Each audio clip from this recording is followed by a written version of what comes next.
speak today, there are so many barriers going on. There are so many people in hospital with gunshot wounds. So we have to work as a country, as a people, to restore the dignity of our people, of our country, Kenya. I wish you well here in America.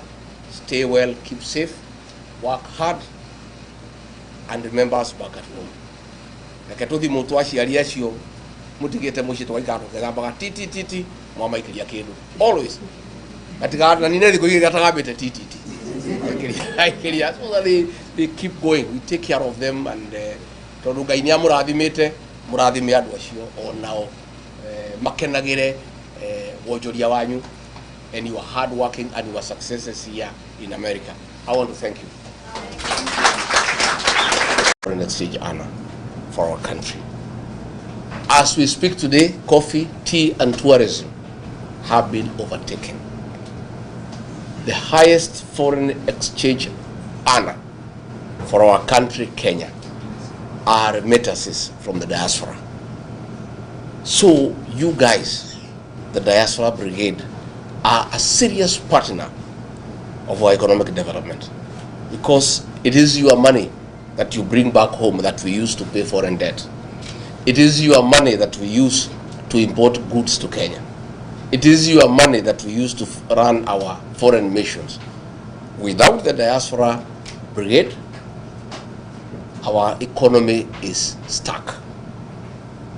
That is why I'm saying any serious administration must have a very serious engagement with the Diaspora Brigade, because you drive the Kenyan economy, and more so in matters foreign currency, which is a critical component in any country's development.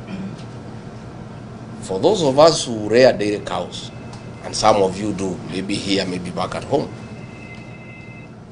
the dairy cow needs to produce milk every day, and more milk and more milk. For that to happen, you must take care of it. You must make sure that the cow is happy. You feed it with hay, you feed it with lucerne, you stay and make sure that the cow is happy. Back at home now, we are even giving them mattresses so that they sleep on it so that they don't feel cold. People have even gone a step further. They are playing country music for cows, Don Williams and Ken Rogers, for them to produce milk. The Diaspora Brigade is our Kenyan dairy cow. You must take care of the dairy cow for it to continue giving you milk. If you don't, it will not give you milk. So we are saying we need a very honest conversation. And I have decided that I don't have to wait for us to form government, which we are going to form. I'll explain you why. I want to start this conversation early, so that by the time we form government in 2 years' time, we already have a framework for that engagement. First and foremost, we must have a discussion with you people on how we allow you to bring back your money home. As we speak today, I know most of you are hesitant to repatriate your profits back home, because most of the money is being stolen by Ruto and his team. Most money is being mismanaged. There is too much bribery when you try to get building plans approved. You are not very keen. We want to say, how do we get this money from across the world to come back and build our economy? First and foremost, we must discuss the issue of double taxation. How do you ask people who have paid taxes in the United States to bring money home, then you tax it again? It can't work. Nobody will bring the money, they'll keep it here. So that is something we are going to have a conversation where we agree that it is not fair, it is not right to have double taxation.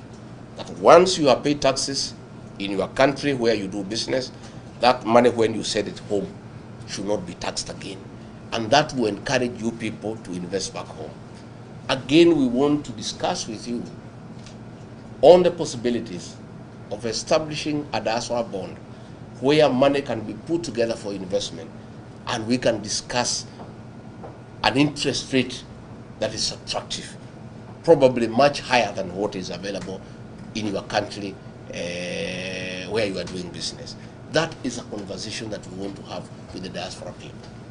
When you look at things like the affordable housing that William Ruto is trying to do in Kenya, it is not the business of government to build houses anywhere in the world. The business of government is to provide roads, water, electricity, sewage, telephone, and a good environment in terms of security and a good environment for people to invest. This affordable housing is something you guys can do. With the right framework, with provision of infrastructure, a good title deed that is respected, roads, sewage, electricity, you guys can invest back home to build houses for selling, to build houses for rental. Again, that is a conversation we can have with the diaspora people. So I've come here to tell you, good people, that we have got a good plan. I've heard William Ruto saying that we have no plan. Our plan is only one term and Ruto must go. It is true, that is our plan for now. Because it is not possible to do anything else unless he's out of office. So in business, you must have priorities. There are certain things you must do for you to go to the next stage. For us to end corruption, for us to improve our healthcare, for us to rectify our education system, for us to create the right business environment, we must exit William Ruto. So that is why we have that one-term movement. Once we are sure that he is out, then we have other programs on how we restore our economy. How do we restore our economy? How do we restore public confidence among investors? How do we attract direct foreign investment in Kenya? And why should we go to look for foreigners to invest back home when Kenyans living abroad have sufficient resources? They would like to invest back home. It is only that the packages that are there are not attractive and the environment is not conducive. So along the way, we'll be having that conversation with you people in the next 2 years, so that by the time we form the next government, we have already a framework of engagement with our diaspora people on how you can invest back home. Today, you guys know about our economy and the way it has declined. It is on a nosedive.